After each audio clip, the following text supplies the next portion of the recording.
Ladies and gentlemen, today we're diving deep, not into the shallow waters of cliches, not into the typical love yourself fluff, but into the raw, unfiltered truth that shapes relationships, respect, and self-worth. Why is it that some women are treated like royalty while others are left scrambling for crumbs of attention, affection, and respect? Here's the harsh reality. It's never about the man. It's about the energy you bring to the table. Let's break it down. There's a magnetic pull in this world, a vibration you emit every single day. It's in the way you speak, the way you carry yourself, the way you allow yourself to be treated. You think queens are born? No. Queens are made. They are built through mindset, boundaries, and the audacity to demand better. Let me tell you something. Men don't treat you like an option because they're bad people. They do it because you let them. When you accept the bare minimum, when you stay silent about what you truly deserve, when you chase instead of standing still and letting what's worthy of you come to you, you strip away your own crown. Your energy is the unseen force that speaks louder than your words. It's a silent language, but everyone around you can feel it, especially men. It dictates how you're treated before you've even said a word. Energy is not about appearance or external validation. It's about the invisible current you radiate from within, a current rooted in how you see yourself. If you believe you are an option, you will be treated like one. If you carry yourself as though you're grateful for scraps, that's all you'll ever receive. Your energy sets the standard for how others approach you, interact with you, and ultimately value you. People mirror the value you place on yourself. The world doesn't give you what you want, it gives you what you demand through the energy you emit. When a woman walks into a room with unwavering confidence, she doesn't have to announce her worth. It's felt. It's in her posture, her gaze, her presence. She owns her space without seeking permission. That kind of energy commands respect before a single word is spoken. On the other hand, when a woman enters a room with insecurity, apologizing for existence, she tells the world, I am not enough. And the world listens. You can't fake energy. It's not a performance. It's a vibration.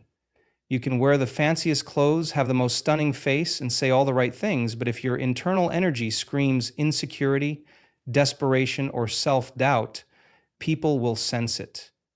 Men will sense it. They won't treat you like a queen because queens don't operate from lack. The energy of lack says, I hope he likes me. The energy of abundance says, I'm deciding if he's worthy of me. One repels, the other attracts. Men can feel the difference. The energy of lack seeks validation, approval, and attention, while the energy of abundance stands firm, grounded, and magnetic. When you truly know your worth, it becomes impossible to tolerate disrespect or mediocrity. Your energy won't even entertain it. It's not about arrogance or being unapproachable. It's about standing so firmly in your value that anything less than respect feels foreign to you. And that's exactly why some women are treated like queens. They've decided that anything less than royal treatment isn't an option. Your, your, your energy is also defined by what you allow. Every time you excuse poor behavior, every time you accept less than what you deserve, you teach the world how to treat you. You lower your vibration to meet theirs. And here's the truth, when you lower your standards, you don't get what you want faster, you just lose yourself in the process. You can't control how others behave, but you can control what you entertain. The energy you emit when you enforce boundaries is unshakable. It says, I respect myself enough to walk away if I'm not treated well.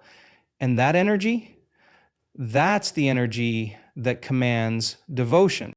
People treat you the way you treat yourself. If you're neglecting your needs, doubting your worth, or settling for less, you radiate that. But when you prioritize yourself, when you elevate your self-worth and make yourself your greatest investment, your energy transforms. And when your energy transforms, everything else does too. Here's the part that many don't want to admit. It takes courage to own your energy. It takes courage to look in the mirror and say, I've been settling and it stops today. It's not easy to rewrite years of conditioning, but it's necessary. Because until you do, your energy will always betray your desires. Stop worrying about how to make someone treat you better. Start focusing on how to make your energy untouchable. When your energy says, I am enough, men won't just see it, they'll feel it.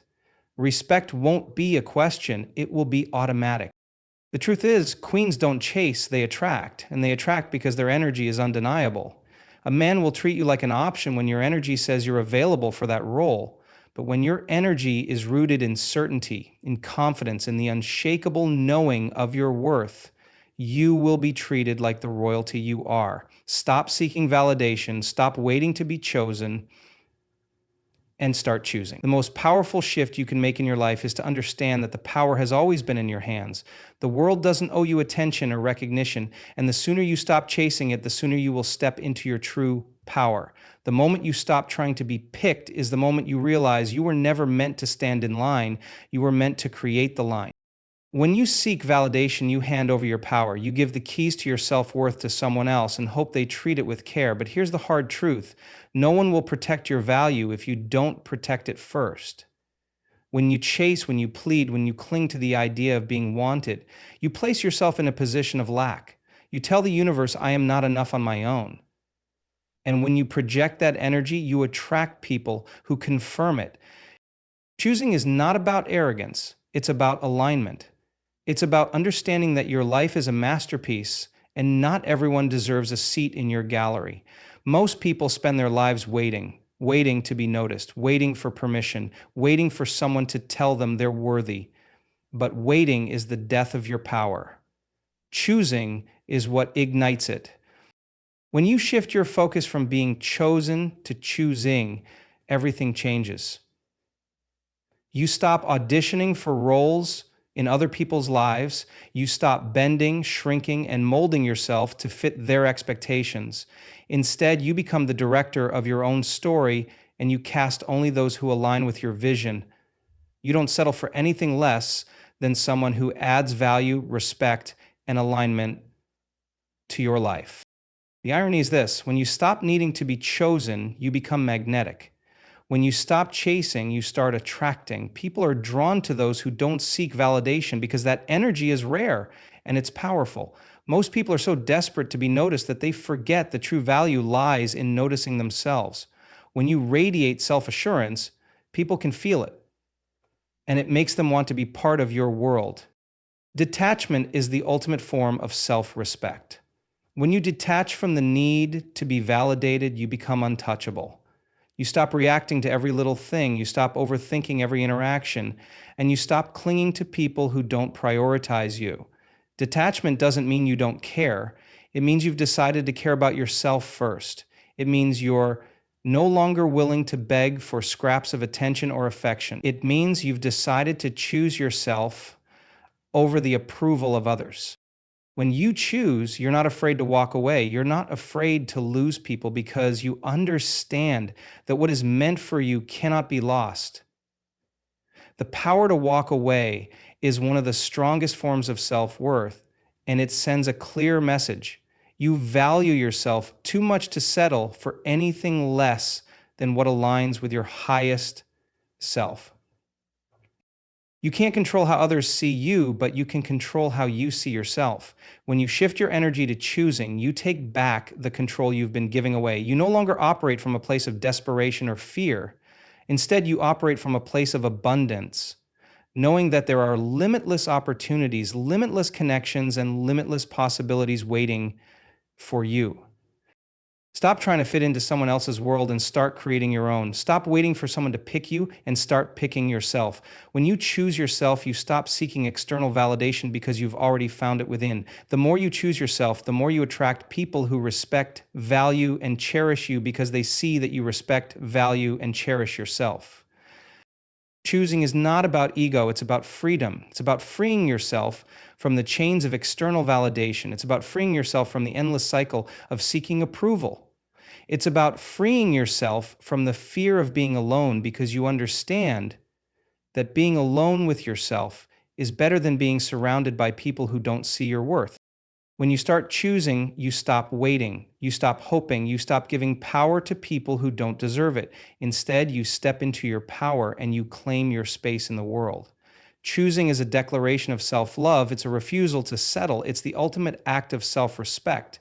Setting non-negotiable standards is not just an act of self-respect, it's a declaration to the world about how you demand to be treated. Standards are not preferences, they are not suggestions, they are the unyielding lines you draw that tell others this is where respect begins and anything less will not be tolerated. When you have standards, you don't explain them, you don't debate them, you live by them, and they speak for themselves. People will test your boundaries not because they don't understand them, but because they want to see if you'll enforce them. Weak boundaries invite disrespect. Clear and enforced boundaries command respect. Standards are not about controlling others. They are about controlling yourself, your reactions, and your environment. They are about choosing to walk away when someone refuses to rise to meet you instead of lowering yourself to accommodate their behavior. When you set non-negotiable standards, you stop settling for crumbs. You stop accepting half-hearted effort. You stop entertaining people who treat you as a convenience. You make it clear that you value yourself too much to compromise on what you know you deserve. And this isn't about arrogance or being demanding. It's about self-preservation. It's about creating a life where you thrive, not just survive. Setting standards requires courage because it means you're willing to risk losing people who don't align with your worth. It means you refuse to bend for temporary satisfaction or fleeting affection. It means you're willing to stand alone rather than stand with someone who diminishes your value. That level of courage is rare, but it's what separates those who are truly respected from those who are merely. When you have standards, you stop seeking validation from others. You stop looking for someone else to confirm your worth because your standards already confirm it. They act as a filter, separating those who are worthy of your time, energy, and love from those who are not. People who can't meet your standards will fall away. And that's exactly what needs to happen. Your life is too valuable to be cluttered with people who can't rise to the occasion. Here's the truth. People will treat you as poorly as you allow them to. Every time you accept less than what you deserve, you teach them that their behavior is acceptable. But when you set a standard and stick to it, you teach them something far more powerful. You teach them that you are not afraid to walk away, that your self-respect is non-negotiable, and that your presence is a privilege, not a right. Having standards is not about creating a checklist for others to follow. It's about embodying the respect you demand. It's about living your life in alignment with your values so that your energy naturally repels what isn't right for you. Standards are not just words. They are actions. They are the way you carry yourself, the way you respond to disrespect, and the way you refuse to settle. When you set high standards, people may call you difficult, but being difficult is not a bad thing. It means you refuse to be easy for those who aren't willing to put in the effort. It means you value quality over quantity. It means you prioritize depth over surface-level connections. Being difficult doesn't make you unlovable. It makes you unforgivable. Standards also protect your peace. They shield you from chaos, manipulation, and toxicity. They ensure that your life is filled with people who uplift you, support you, and respect you. When you have standards, you don't waste time on relationships that drain you. You don't settle for people who make you question your worth. You surround yourself with those who see your value and rise to meet it. Enforcing your standards is where the real power lies. It's not enough to set them, you must live by them. You must have the strength to walk away when someone can't meet them. You must have the resilience to withstand the discomfort of letting go. You must have the faith to know that what aligns with your standards will find you. When you set non-negotiable standards, you don't just change how others treat you, you change how you treat yourself. You stop compromising your happiness for the sake of others. You stop putting your needs last. You stop living a life that feels small and start living a life that feels expansive. Standards are the foundation of self-worth. They are the roadmap to a life of respect, love, and fulfillment.